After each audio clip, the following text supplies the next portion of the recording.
As of now, the leadership of this team has been revoked. In the events of the recent parting between us and our coaching staff, you, the board of directors, have asked me to recommend a new candidate. One with leadership abilities that may improve the players within the club like myself. Finding a coach like this is rigorous, yeah. They may only come once in a lifetime. Although with the right guy, we'll be sure to make our players better than ever before. Now, during my adolescence, I emerged as a stud soccer player. While I didn't have a deep passion for the game at the time, I worked hard and I enjoyed playing. It wasn't until I started to learn from the game that I learned to love it too. It made me disciplined and taught me about teamwork. Now, in all aspects of my life, I learned to work harder because of soccer. It was the first real-world representation of hard work pays off that I had ever seen up until then. Although as I progressed through my early playing days, my mother stressed to me the importance of being a good leader. Initially, I had just assumed that she would want me to lead by example, doing everything done and good the way it was supposed to be, such that my teammates may see that and emulate it. While I did have success in doing that, I didn't seem to be fulfilling all of the obligations of being a good leader, in my mother's definition. Knowing that I was not helping my team to the best of my ability was troubling. So, in an effort to be the best captain I possibly could, I asked my coach about the kind of captain that he was. I was hoping to emulate him. Now, my coach at the time, Coach Dan Pagano, had told me about his playing days. Rather than boasting about his glory days, Coach Dan admitted all of his mistakes. He didn't speak a word of his MVP awards or the plethora of silver and gold that was his trophy case. He didn't speak about game-winning goals he scored or some amazing halftime speeches that he gave. No, because to Coach Dan, it was accountability that mattered.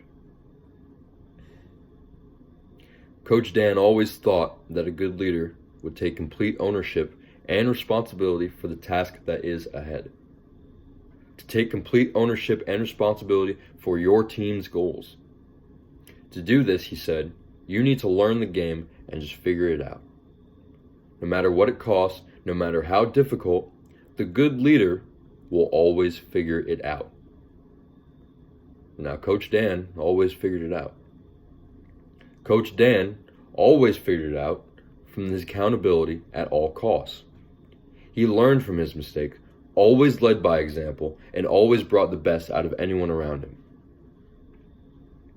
Unlike coaches in the past, when things turned bad, Coach Dan never gave up, or even slowed down at all. Right now, things have turned bad. Our season is weltering, our squad is not cohesive, and our team is falling apart. While I've learned almost everything I know from Dan Pagano, I can never emulate his abilities as a coach.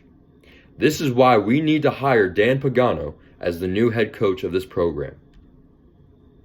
Time and time again, Dan Pagano has proven how prolific of a leader and coach that he could be at his level.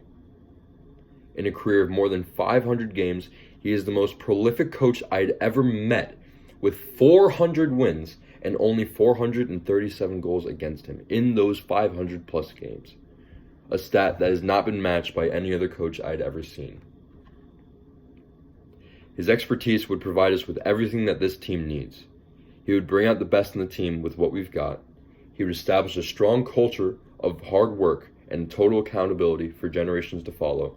And most importantly to us, he would establish a winning identity at this club.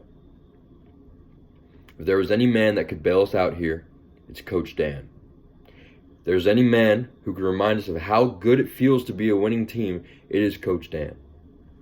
If there was any man who totally embodies everything that is in a great leader, it is Coach Dan. If you want to succeed here as much as I, our fans, and Dan Pagano, hire the man. Thank you.